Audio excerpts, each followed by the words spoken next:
వి gold trusted gold buyers మీరు తాకట్టు పెట్టిన బంగారాన్ని విడిపించి ఈ రోజు ఉన్న మార్కెట్ ధరకు కొనబడను 7771077720.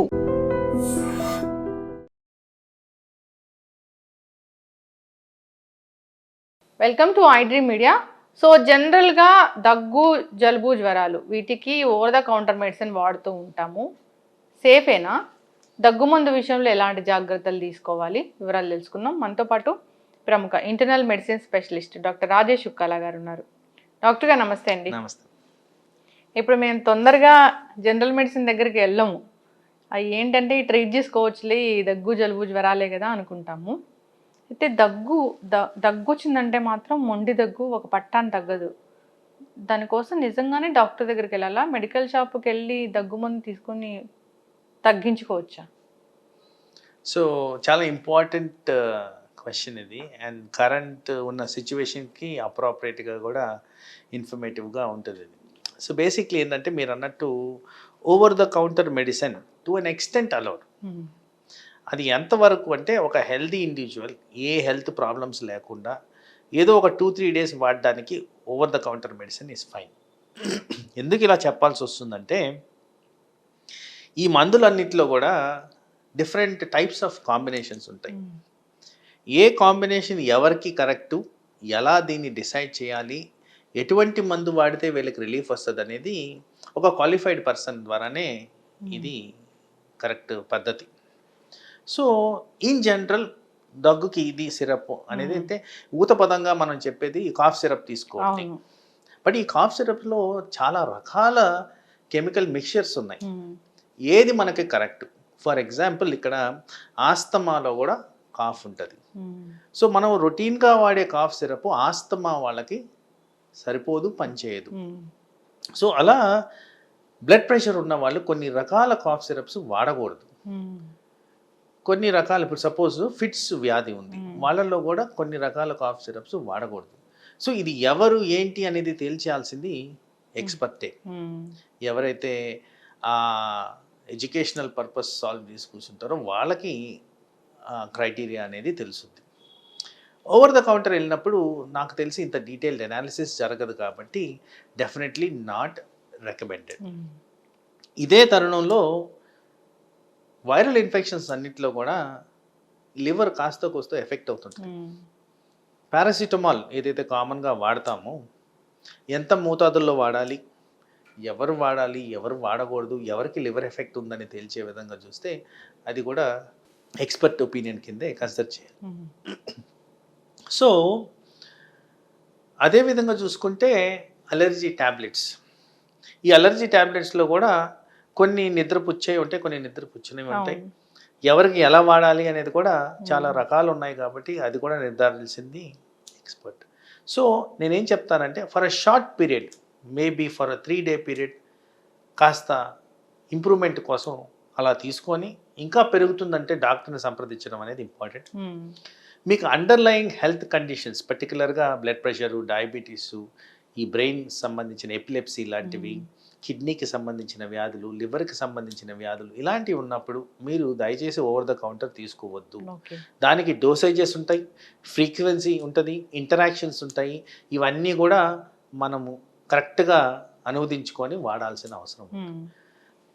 డోసేజ్ అంటే దగ్గు మందుకి అసలు ఎట్లా ఉంటుంది డాక్టర్ గారు జనరల్గా? సో జనరల్ రికమెండేషన్ అంటే నేను చెప్పేది అడల్ట్ పాపులేషన్ గురించి.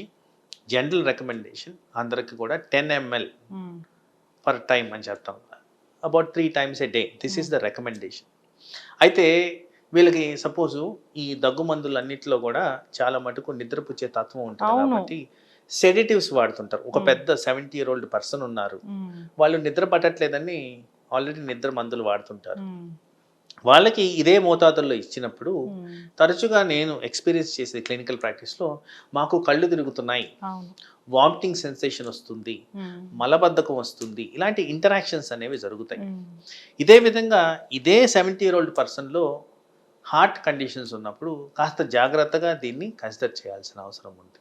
ఎందుకంటే హార్ట్ మీద ఒత్తిడి, బ్లడ్ ప్రెషర్ని పెంచే విధంగా, హార్ట్ రేట్ని పెంచే విధంగా ఈ మందులు పనిచేస్తాయి. కాబట్టి ఈ పర్సన్కి ఇది వాడచ్చా లేదా అనే అనలిటికల్గా చూసే ఎక్స్పర్ట్ ఒపీనియన్ తీసుకోవడమే కరెక్ట్. సో నార్మల్గా ఒక హెల్దీ ఇండివిజువల్కి 10 ml అని చెప్పినా కానీ ఇండివిజువలైజ్డ్, అవును, మళ్ళీ కస్టమైజ్డ్ వేరియేషన్స్ అనేవి చాలా రకాలుగా ఉంటాయి. కాబట్టి ఇవన్నీ కూడా గమనించుకొని మేము మందులు ఇవ్వాలి. చాలా మంది కూడా ఒక్కసారి దగ్గు మందు తెచ్చుకొని మరి వెంటనే అంత మందంతా తాగేలేం కదా, నెలలు మళ్ళీ వచ్చేదాకా సంవత్సరం పాటు కూడా దాన్ని వాడుతూ ఉంటారు. మంచిదండి డాక్టర్. సో బేసిక్లీ ఇదివరకు మార్కెట్లో కోడిన్ బేస్డ్ దగ్గు మందు ఉండేది. ఇప్పుడు ఈ మధ్యకాలంలో గవర్నమెంట్ వారు దాన్ని ఫేజ్ అవుట్ చేశారు. ఎందుకంటే కోడిన్ అనేది కాస్త నిద్ర ఎక్కువగా పుంచుద్ది అండ్ అడిక్టివ్గా కూడా తయారు చేస్తుంది. సో ఇది మిస్యూజ్ కింద గమనించి చాలామంది దగ్గు మందునే మత్తు తెచ్చుకునే విధంగా వాడుతున్నారు. కాబట్టి వర్చువలీ అది మార్కెట్లో లేకుండా పోవడానికి ఇది కారణం అయిపోయింది. సో ఇప్పుడు కోడిన్ బేస్డ్ మీకు కాఫ్ సిరప్స్ దొరకట్లేదు. బికాస్ అది అనర్థాలకి దారితీస్తుంది, డ్రగ్స్ అబ్యూస్ కింద వచ్చేస్తుంది. కాబట్టి దాన్ని తీసేశారు. సో అది లాంగ్ టర్మ్గా వాడుతున్నారంటేనే ఫస్ట్ తప్పు. ఎందుకంటే అది రాంగ్ డైరెక్షన్లో వెళ్తుందని.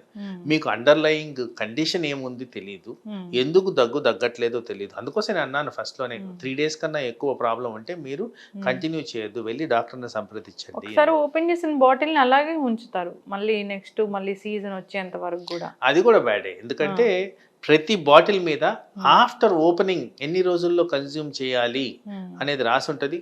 General recommendations, general criteria 30 days కన్నా ఎక్కువ వాడొద్దని చెప్పి రాసుంటారు. సో అలాంటిది ఇంపార్టెంట్. దెన్ ఎక్స్పైరీ డేట్ ఉందా లేదా అది కూడా గమనించుకోవాలి. సో అది కూడా మనం చూసుకోవాల్సిన అవసరం ఉంది. అండ్ ప్రాపర్ స్టోరేజ్లో ఉందా లేదా. చాలా మటుకి ఈ దగ్గు మందుల్ని లైట్కి ఎక్స్పోజ్ కాకుండా చూడమంటారు. అండ్ టెంపరేచర్ రెగ్యులేట్, కూల్ ప్లేస్లో స్టోరేజ్ చేయమంటారు. అవి జనరల్గా అంత పాటించరనేది నా అభిప్రాయం. ఎవరు పాటించరు. సో ఆ కారణంగా అలాంటివి వాడడం మంచిది కాదు. ఇప్పుడు డ్రై కాఫ్ లేదంటే వెట్ కాఫ్ ఇలా చెప్తూ ఉంటారు కదా, దీంట్లో ఏది డేంజర్ అసలు? అంటే డేంజర్ అనే దానికన్నా ఇప్పుడు వెట్ కాఫ్ వస్తుంది అంటే లోపల సెక్రిషన్స్ అనేవి ఎక్కువ ఫామ్ అవుతున్నాయి, లంగ్స్ లోపల ఎక్కువగా ఆ మ్యూకస్ అనేది తయారవుతుంది అని. So wet cough usually lower respiratory tract infection అంటే నిమోనియా అంటారు చూడండి, దానికి సంబంధించి ఎక్కువగా ఉంటుంది. అప్పర్ రెస్పిరేటరీ ట్రాక్ట్ పైన భాగం వచ్చేది, పైన ఊపిరితిత్తుల భాగంలో వచ్చేది, అది ఎక్కువగా వెట్ కాఫ్కి కనెక్ట్ కాదు. కొద్దిగా సెక్రిషన్స్ ఉండొచ్చాయి కానీ సైనస్ ద్వారా అట్లా ఇట్లా వచ్చినవి ఎక్కువ శాతం ఎక్కువగా స్ఫుటం ప్రొడక్షన్ అయితే ఉండదు. సో వెట్ కాఫ్ ఉన్నప్పుడు హెసిటేషన్ తక్కువగా ఉండాలి, డాక్టర్ దగ్గరికి త్వరగా వెళ్ళాలి. ఓకే, వెట్ కాఫ్ ఉన్నప్పుడు. కోవిడ్లో డ్రై కాఫ్ చూసామా మనం? ఎక్కువ శాతం డ్రై కాఫే ఉండేది. ఇన్ఫెక్షన్ ఏమి ఉండదా అప్పుడు? ఇన్ఫ్లమేషన్ ఉంటుంది. ఇక్కడ ఇన్ఫెక్షన్ వేరు, ఇన్ఫ్లమేషన్ వేరు. సో ఇన్ఫెక్షన్ ఉన్నప్పుడు అది నిమోనియాకి దారితీస్తుంది. కోవిడ్లో మనకు వచ్చింది నిమోనైటిస్. నిమోనైటిస్ ద్వారా సెకండరీ ఇన్ఫెక్షన్ వచ్చి నిమోనియా ఫామ్ అయింది. ఇది కొద్దిగా కాంప్లెక్స్ సైన్స్ విధంగా చూడాల్సిన అవసరం ఉంది. బట్ మీరు అడుగుతున్న క్వశ్చన్కి నిమోనియా ఉండేది కదా కోవిడ్లో, అదే మాట్లాడేవారు కదా, మరి ఈ నిమోనియాకి వెట్ కాఫ్ ఉండాలి కదా, డ్రై కాఫ్ ఏంటి అనేది మీ క్వశ్చన్. సో ఇక్కడ నిమోనైటిస్ అనేది ఒక క్రైటీరియా ఉంది. అది inflammation of the lung structure, lung parenchyma అంటాం. సో అది వేరు, అది సైన్స్ వాళ్ళకి అర్థం అవుతుంది. కామన్ మ్యాన్ కి అది టెర్మినాలజీ కొద్దిగా డిఫరెంట్. ఎన్ని రోజులు దగ్గకపోతే హాస్పిటల్కి వెళ్ళాలి? 3rd day చెప్పేశాను. 3 days? 3 days, not more than that. Okay, fever అయినా అంతేనా డాక్టర్? 3 days ఏదైనా కానీ ఆఫ్టర్ 3rd day మీకు తగ్గట్లేదంటే ప్లీజ్ విజిట్ డాక్టర్. కాంప్లికేషన్స్ ఇప్పుడు చూడండి, మీరు అడిగిన క్వశ్చన్లో రెలవెన్స్ ఉంది. ఎందుకు వెళ్ళాలి, అవసరం లేదు కదా అంటారు. ఇప్పుడు డెంగీ సీజన్, కేసులు తరచుగా చూస్తున్నాను. 3rd day నుంచి ప్లేట్లెట్స్ డౌన్ అయిపోతాయి. సో 3rd day వెళ్తే మీకు అనర్థాలకు దారి తీయకుండా ప్రివెంటివ్ మెజర్స్ మనం తీసుకోవచ్చు.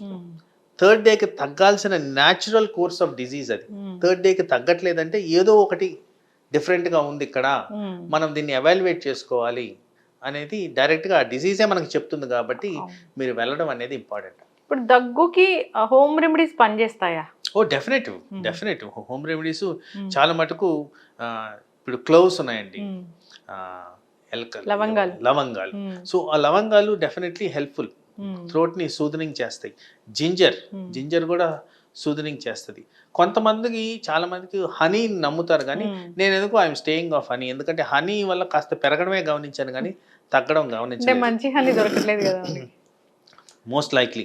అంటే సేమ్ రీజన్ నేను ఇందాక మీకు యూరిన్లో ఎలా అయితే బ్యాక్టీరియా గ్రోత్ ఉంటుందో, ఎక్కడైతే షుగరీ సబ్స్టెన్స్ ఉంటుందో గ్రోత్ అనేది పెరిగేదానికి ఆస్కారం ఉంటుంది. కాబట్టి కొంతమందికి ఇరిటెంట్గా బిహేవ్ చేస్తుంది కాబట్టి న్యాచురల్ పద్ధతిలో హనీ దొరకట్లేదు కాబట్టి ఆ క్వాలిటీస్ అనేవి దాంట్లో లేవు. డాక్టర్ గారు ఫైనల్ క్వశ్చన్ అండి, ఈ దగ్గు మందు ఓపెన్ చేసినప్పుడు అది కూడా షుగర్ క్రిస్టల్ లాగా ఉంటుంది కదా, షుగర్ ఉంటుందా దాంట్లో? కాస్త షుగర్ బేస్డ్ ఉంటాయి, లేకపోతే చాలా చేదుగా ఉంటుందంట యాక్చువల్లీ సిరప్.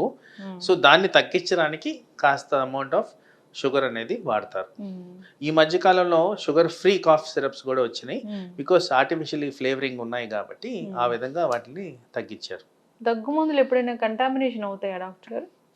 ఛాన్సెస్ అయితే ఉన్నాయండి. ఇప్పుడు everything available in the market కొంత కాస్త అడల్ట్రేషన్ అనేది జరుగుతుంది కాబట్టి yes there is every chance దానికి కంటామినేషన్ అవ్వడానికి. చక్కటి ఇన్ఫర్మేషన్ డాక్టర్ గారు. దగ్గు 3 రోజులకు పైన వస్తుందంటే ఖచ్చితంగా హాస్పిటల్కి వెళ్ళాల్సిందే, దానికి వేరే కారణం ఉండడం వల్లే దగ్గు తగ్గకుండా ఉంటుంది.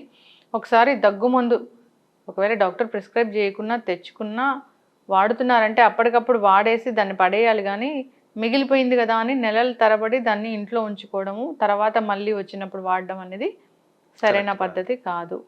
So different metabolism, different disorders, different health issues ఉంటాయి కాబట్టి డాక్టర్ చెప్పకుండా దగ్గు మందుని వాడడం సేఫ్ కాదు. కరెక్ట్. ఫాలో అవ్వాలని కోరుకున్నాం డాక్టర్ గారు. చాలా చక్కటి ఇన్ఫర్మేషన్, ధన్యవాదాలు.